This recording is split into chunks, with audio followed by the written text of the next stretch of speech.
Welcome to the WTC Gig Parrot Studios. I'm Go PowerCat publisher Tim Fitzgerald, and welcome to another Power Chat sponsored by Blue Mark Energy. I've been looking forward to this interview, and today we have Justin Hughes, Kansas State linebacker, and he was supposed to be a pillar of that 2019 Kansas State defense, and then he blew out his knee late in spring football last year.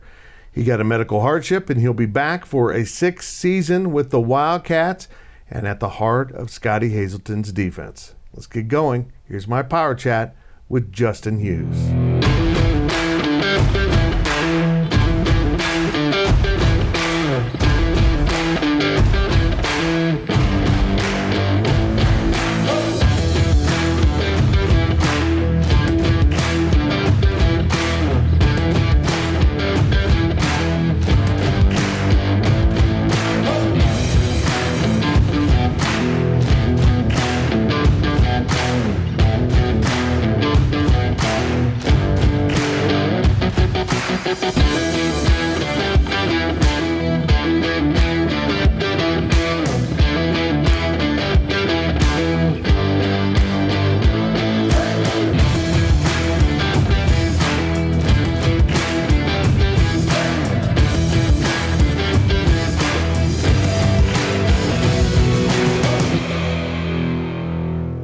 Welcome to another edition of the Power Chat, sponsored by Blue Mark Energy. We are here in the WTC Gig Parrot Studios in downtown Manhattan. Tim Fitzgerald, and my guest today is Kansas State linebacker Justin Hughes, who started school in 1983.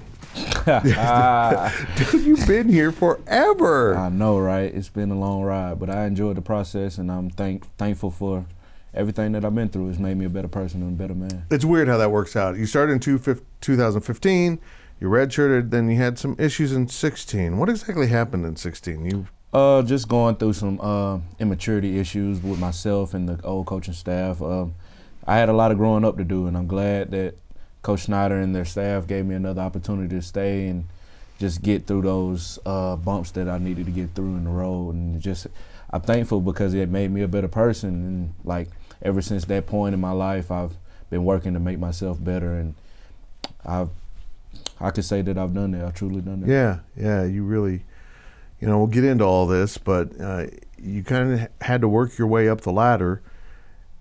I'm just going to say it. It's almost like they wouldn't let you get past that season, and you had to prove yourself more than almost anyone else.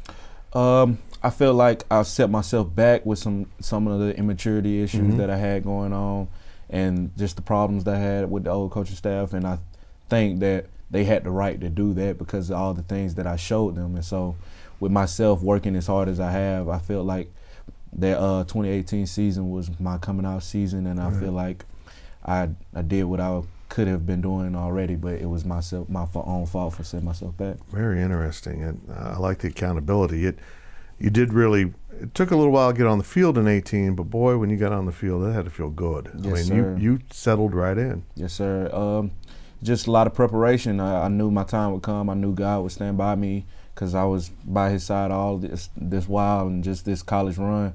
I stayed with God, and I knew he was going to reward me at some point, and when my opportunity came, I had to take it.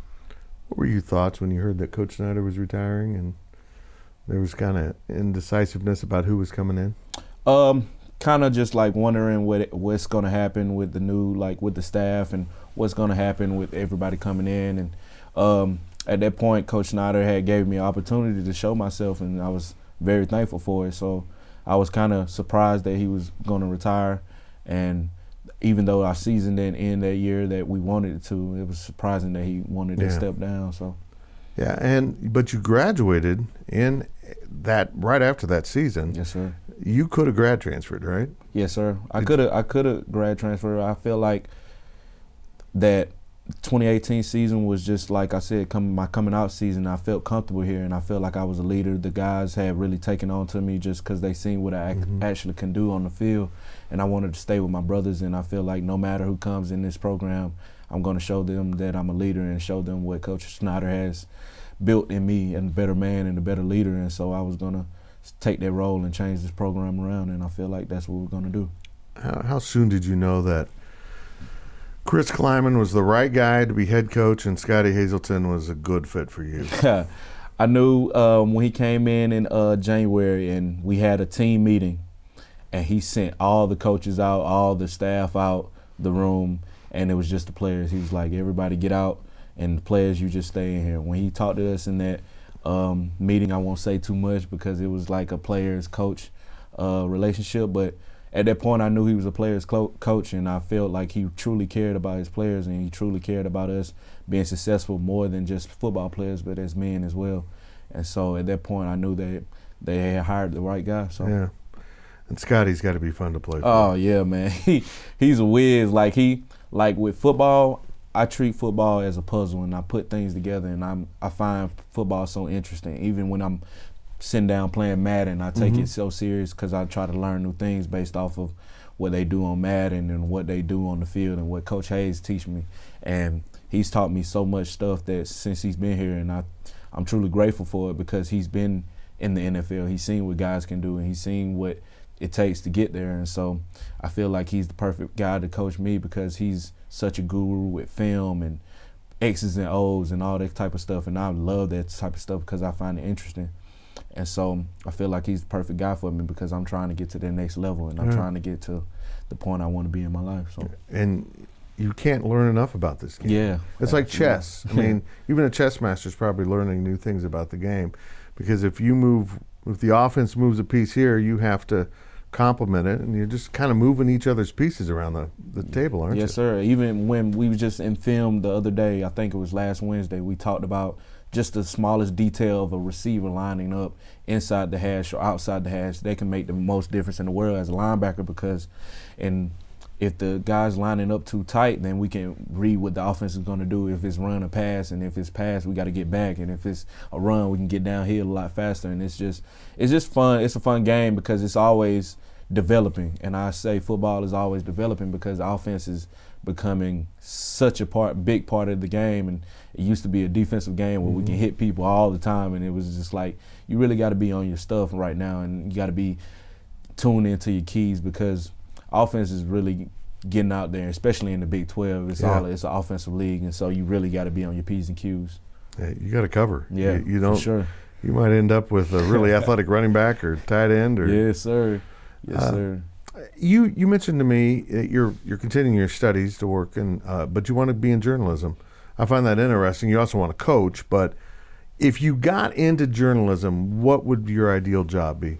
I would love to be like a sports announcer for a team anywhere. Like Stephen A. Smith is my idol. Like I enjoy watching him every day. I wake up at 8 o'clock, we work out, and I get home at 9 and First Take is on. And I'm trying to look at him and see the things that he does and the things that he talks about in the game. And he's so energizing. I think that's one of my biggest personality advances, that I am a great personality type of guy, and people latch on to me. And I think that's what he does well.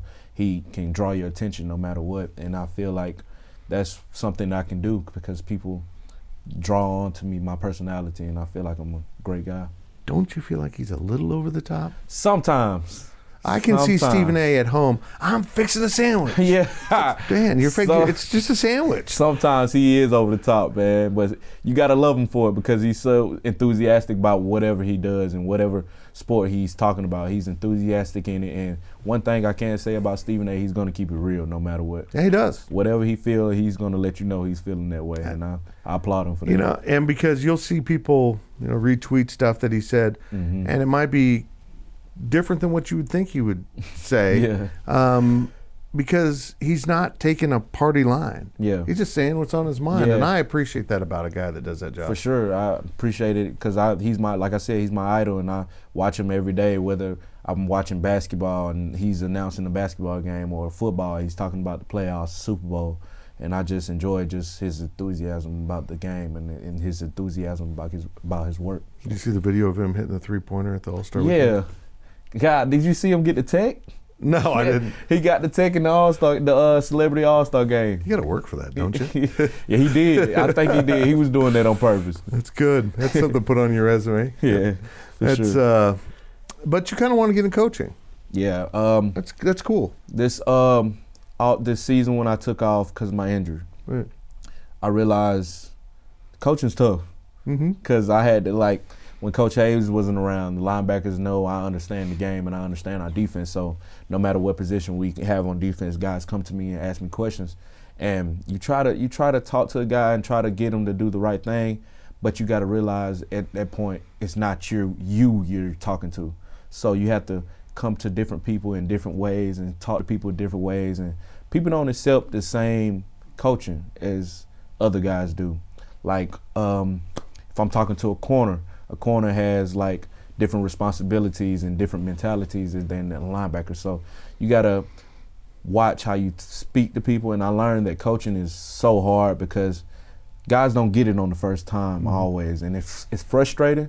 But at the same time, you have to understand you have to work with people and continuously work with people, because those guys aren't you, and they're not gonna get it as fast as I do specifically. But like, you just got to keep working with guys and just teach them ways for them to understand it differently than you would. So yeah, I mean, everyone learns differently. Yeah, exactly. Some people are visual, some people have to walk it through, or exactly, or whatever.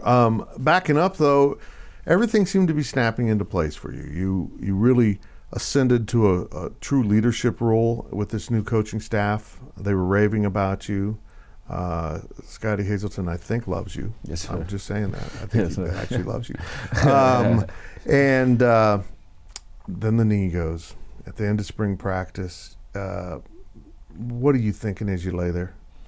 When I'm down, I'm thinking I'm just going to get back up and walk it off, because that's the kind of guy I am. I'm the type of guy that this happens more than once, but I just feel like I'm going to get up and walk off, because I've never been through any type of injury this significant. So as I try to get up and walk off, I'm feeling like something's not right. And so they take me in the treatment room, because it was the last period of practice. So they take me in the treatment room, and I'm in there, and I'm like, I just hope it's not my ACL, or if it is my ACL, I hope it's just my ACL. But my injury was so significant, it was my ACL, MCL, and my meniscus. And you were thorough. Yeah, so it was a lot of work to get it fixed up and cleaned up. And so I'm just thankful for my trainers and my doctor and my coaching staff for just sticking with me, they could have gave up on me. This guy's through. Like, he's had a big injury and he's going to give up. But I want to thank everybody that just stuck with me and just get me back to this opportunity that I have coming forward. Plus, you're 37 years old. Wiser. What exactly happened? How did the injury take place? Just a freak accident. It wasn't like I just fell or anything. It was 2-minute drill, and me and another defensive player just going after the ball, and the offensive guy fell, and I'm trying to stop, and my defensive guy just falls into my leg while it's locked out, and just a freak accident. I'm thank God that it's not just me just trying to cut wrong, and it's just like not one of those things. I'm glad it's a forced injury rather than it just being me just. You've got something defective. Yeah, exactly. How does it feel now? Oh, I'm great now. Like, I'm doing already 7 on. I did 7 on for the first time last weekend, and I did pretty good. I got to get my explosion back, but that's going to come with time. So, and I'm just thankful for everybody just sticking with me, and it feels pretty good. Like, I had to get a second procedure done just to get all this stuff cleaned up in there. Sure. And so after that, I feel so much better, and I'm just happy. Does it take a little bit to, trust it? Yeah, it does. It's a mental thing. Elijah Sullivan is helping me with that. Like, even I'm coaching him on the field, and he's coaching me through this, and I'm thankful he's here because he's been through an ACL. He's been through that twice in the process. And so he's helped me through this process, and he says it's more mental than it is physical because your knee is fixed. Like, my knee is fixed. And he says the only thing that's holding you back is you. And so when he told me that, it's just like, I just got to go after it now because this is my last season. I got to go get it. Let's back up and talk about Elijah and Tucker, Georgia, and how you two ended up here together. I mean, it's got to be a special relationship that you don't see much in college athletics when players kind of come in from all over the place, or even if they're from the same team, they don't really interact that much. Maybe one's a running back and one's a DN. You guys are literally brothers from childhood into college, playing the same position, going through some of the same things, both into a 6-year. Yeah. It's incredible. Great story. We talked as soon as I went down. the first person to text me a long paragraph was Elijah Sullivan. And he told me, man, no matter what you go through, just stick with it. And he's been by my side this whole process. He's been my brother since 10th grade. And so, like, playing beside him has been one of the best opportunities I ever had in my life. He's become a brother to me, and talking to him before plays, and like before I got injured last spring, we was talking to each other beside each other in the practice. It was like, it's finally happening. It's finally going to happen. And I went down, but he was the first person to text me, like I said, and he's been my brother, man, and it's a joy playing with such an athlete beside me. And it's like, he's the athlete and I'm the like brains of the operation. We always tell each other that, and so I tell him what he needs to do. He goes out there and do it, and I'm of course going to do my job. And it's just I can't wait. I can't wait to play with him again. That's kind of one of the things I was sad about going out with my injury, that I'm not going to be able to play with my brother, but we get to go out together. We get to go out together. Because it's kind of weird. He got hurt in 18. You stepped forward and played kind of in his spot. You get hurt. He kind of steps into your spot. Finally, hopefully, everything goes right in 2020, and you guys will be side by side. Yes, sir. It's a story. It should be a storybook ending. We're going to try our best. Like, me and Elijah are going to try to lead this defense and make it the perfect ending for everybody, and just try to get this thing going and set the standard for everybody to come forward. Scotty Hazelton, your defense coordinator, once said, it's almost as if you have a photographic memory. You can see things and retain it and understand it. Is that kind of how you've learned, football or non-football? You've got good recognition of things you've seen before? Yeah, my attention to detail, I would say, is one of my best parts of my game, because I feel like any little thing, it's always a reason for something in football. Right. No matter what, like the linebacker just lining up tighter. I'm talking to Skylar, trying to get details on offense, and talking to him about details on defense. And it's always something that you can get better at. And so I try to get better with each thing each day. So when we go into film room on that day, Coach Hayes installs something. And I'm like, okay, I've worked on the stuff that we talked about in the past, so he's probably going to throw something in there at practice that we're talking about today. And so I'm always looking for that little thing that he's talking about, so I can do it right and show Coach Hayes that I know what I'm doing and I can go out there and play. And I'm trying to show him that I can lead this defense. That's what I love about football. Absolutely. What I love about it. I mean, an offensive lineman can have poor foot placement, and you can go, that's why the whole play didn't work. This guy didn't place his foot. Absolutely. And as a defensive player, you recognize that on film. You see an advantage you can get on someone. Absolutely. Wyatt talks to me about that all the time, like just pass rush, and Wyatt's a freaking monster. Wyatt's a monster. And like working with him, and he's coming back, and everybody else is coming back, and I just can't wait to just get back with everybody and just get out there, get it back. Let's talk about that for a second. The transition Wyatt Hubert went through between coaching staffs. He went from being the boy next door to a Thor in one off season. He's scary. He scares me. He is. He's a freaking monster. Like the summer right before his transition to his debut season, when I worked out with him and Kyle Ball, we was on the same rack, all three of us, and I'm like, these dudes are freaking monsters. Like, I'm strong, but these guys are really strong. And so I seen it before it actually happened. And that's one of the things about coaching, because you can see a guy developing before it actually happens. And when it happens, it's like you're thankful because you helped a person to get to that point. And I'm thankful for Wyatt for helping me, and Kyle helping me. And I'm thankful for the things that I taught them. Speaking of guys developing, Daniel Green, I mean, that guy had his struggles, and then all of a sudden it started to click. It's got a ways to go, but usually only two linebackers on the field, but you three should be a really good trio rotating in and out. Absolutely. Daniel is a young guy. He has he has 3 years coming up, so he's going to be a dog. He's going to be a monster when he gets everything down packed. He has to learn how to be a leader on the field. That's one thing that's going to come with time, because of experience. Since I went down, he had to throw him in there real quick because he's never been out there. He was a freshman last season, so he's going to be I'm going to help him get to whatever point he wants to get to, and I'm going to teach him the things that he needs to know to be a leader, and I'm ready to see what he has coming forward.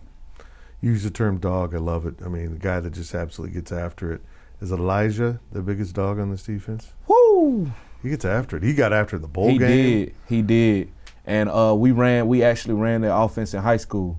And I think, really? Yes, sir. We ran the wing T in high school, the triple option offense. And he was actually the back guy, the fullback. Me and him played fullback in that offense. And we kind of knew, like, the things to get to this offense. And when he runs, man, Elijah runs, he's coming to hit you. No matter if he's on the offensive end or defensive end. And so me and him kind of like watched film on Navy, all bowl prep, and we was like, yeah, it's no different from what we did in offense, Elijah. So I'm trying to help him not overrun things, take read steps and all the kind of things that he needs to do. And just the little things in that offense, because the little things in that offense can beat you bad. Yeah, I mean, it was fun to watch that offense. I wouldn't want to play in that offense. I mean, especially an offensive lineman. Yeah. Spend your whole day getting up. Yeah, cutting people all day. I mean, I'm all for cut blocking, but every play, come on, man. It's tough. Let's go back to Tucker. Man, football's huge there, isn't it? Oh, absolutely. Football is everything in Tucker. We actually we won 2 state championships in the last 6 or 7 years, I can't remember. Yeah. But everybody takes it serious. I think we're the best school in the county. I think Cedar Grove is on the come up. Tucker is a powerhouse for football. We develop guys. Coach Lamar is doing a great job there, getting guys into college, getting guys in his Division I programs, and he's doing a great job. And like he's a person that I say can pay attention to detail. He's about the little things. And I'm thankful for him too, as well, for me and Elijah getting to this point. Was McCole Hartman on your team? I played at Elbert County, Georgia, before I moved back to Tucker. I was born in Tucker, stayed there for about 5-6 years of my life. The first 5 or 6 years of my life. Moved to Elbert County, met Miko and a bunch of other athletes that are down there in Elbert County, and we grew up together. And my 10th grade year, I left Elbert County and went to Tucker and came back to Tucker and played the rest of my ball up there because it's a better program, and I was going to get better looks at Tucker, so I decided to move. But me and Miko, we grew up together. His dad was our coach, basketball, football, playing baseball, everything. Me and him grew up together, and I'm so excited that he got his Super Bowl in his rookie year, man. I'm so excited for that guy. There's guys that play the league for 15 years and never get a whiff of a Super Bowl, and he gets a win in his rookie season. He's a big factor in the win, just because he's on his special teams. He's been running things back.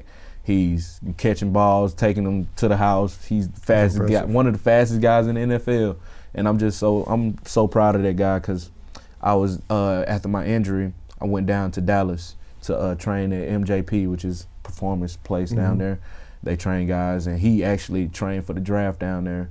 And so I'm down there, they calling him, telling him I'm down there, and I got the FaceTime when I'm working out and trying to get my knee back right. He gave me his number, like his new number, because he was in the draft. He didn't want everybody to have his new number. So I got his new number, and we've been talking ever since. Him and Byron are having a blast out there in Kansas City.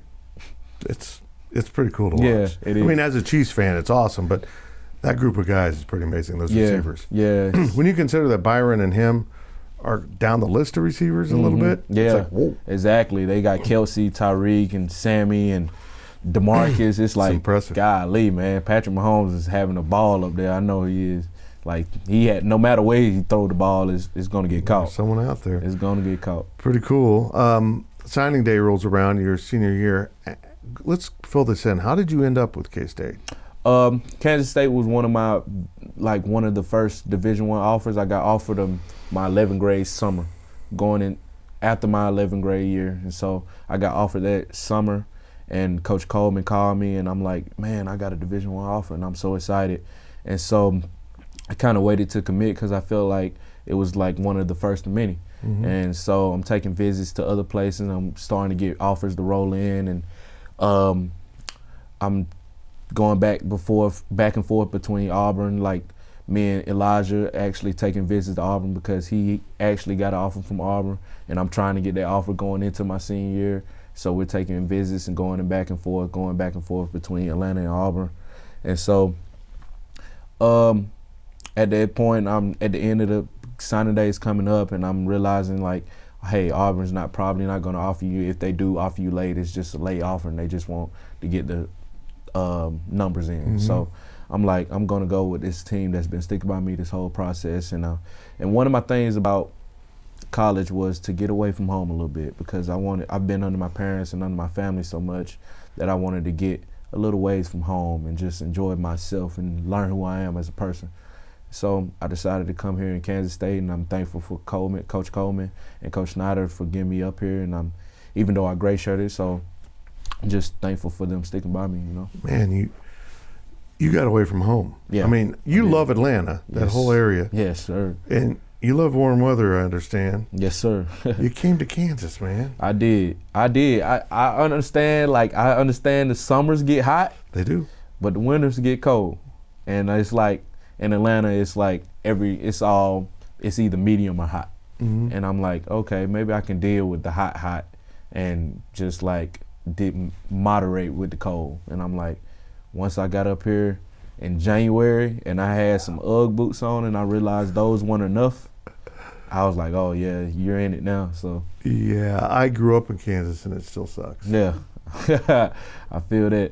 I'd never want to live north of here. And what I mean, literally, I wouldn't want to live 5 miles north of here. Mm-hmm. It just gets colder. Exactly. And I don't have any tolerance for it. I know. Like, I talked to Devin, Coach Kleiman's son, and he was like, oh, this is nothing. I'm like, oh, what are you talking about?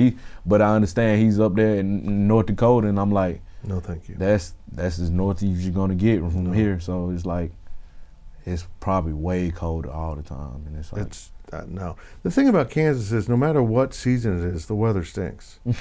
I mean, once in a while you have a day and you're like, this is lovely. Yeah.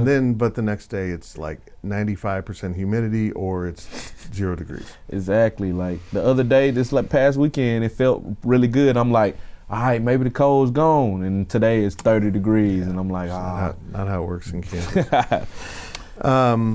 2020, you got to be stoked. I mean, the team without you goes 8-5, probably exceeds expectations of people outside that locker room.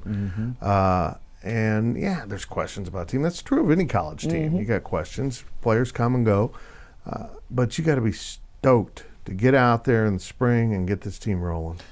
Absolutely, man. This coaching staff has done a great job with the guys that they got pulled in, the recruits coming in, great recruits, position that we need because we got guys leaving. So we got D tackles coming, Derek back. We got Robert from Mississippi. He's a monster. We got guys coming in from everywhere, and it's just like an joy to see those guys added on to what we had last year. And I'm excited to get out there, because we went 8-5 last year, but it was opportunities. We could have been an 11 and whatever team. Mm-hmm. We could have won 11 games, and I'm just like, it was the little things that beat us, just the small little things, and I can't wait to just help the team fix those little things so we can reach our full potential. I love your attention to detail. I love it because that's really what makes differences in wins or losses. You go back and look at a couple of those losses, like that play, that one play. If it goes differently, the game changes. Yeah, absolutely. Like the West Virginia game, guy scrambling around, throws it deep, and gets a BS touchdown. Like, I still don't understand how. Yeah, I think he disappeared. I think he physically disappeared and then reappeared in the end zone. Exactly. Yeah. I'll give hats off to every team that we played, but the only team that we should have lost to last season was Baylor. Baylor had our Baylor number. Was better. Baylor was a better team, and they came out and they got after it. But every other team we should have beaten, and we're going to get that corrected next season. We're going to do even better. Was it a little surprising how good Baylor was?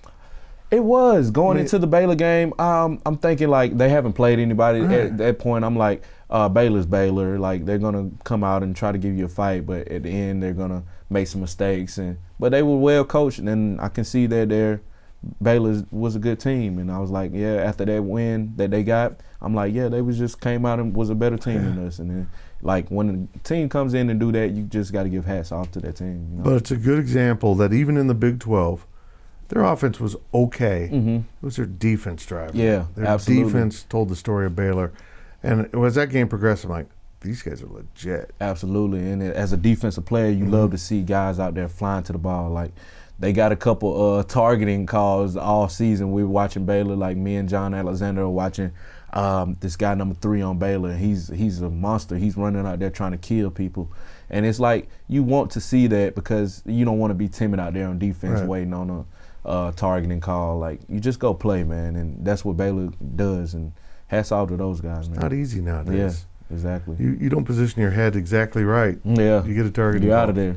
Elijah almost got a couple of them because he's one of those dogs that's just going to go out there and not be timid about hitting guys. And so thankful he never got ejected because they reviewed it and kept him in the game. But thankful. Yeah, I feel like officials are so cautious with it. Yeah. You can just hit someone too hard now. Yeah. Legally, but still too hard, and they'll throw the flag and then go review it. Yeah, and go review it and take the flag away once they see it's not targeting. But I think that molds the game a little bit. It takes away momentum, like especially for a defense. The offense gets to draw the play up on the sidelines. Basically, an extra timeout for the offense, and it's like you can't even. It's an offensive game now, and you just gotta do the best you can on defense. I can't hit guys as hard as I want to hit them. Absolutely, you just got to do the best you can and put yourself in great position so you don't even be put in that position. You know. Very good. Well, speaking of hitting, I got some hard-hitting topics for Justin in the second half of this Power Chat. The fun stuff is yet to come.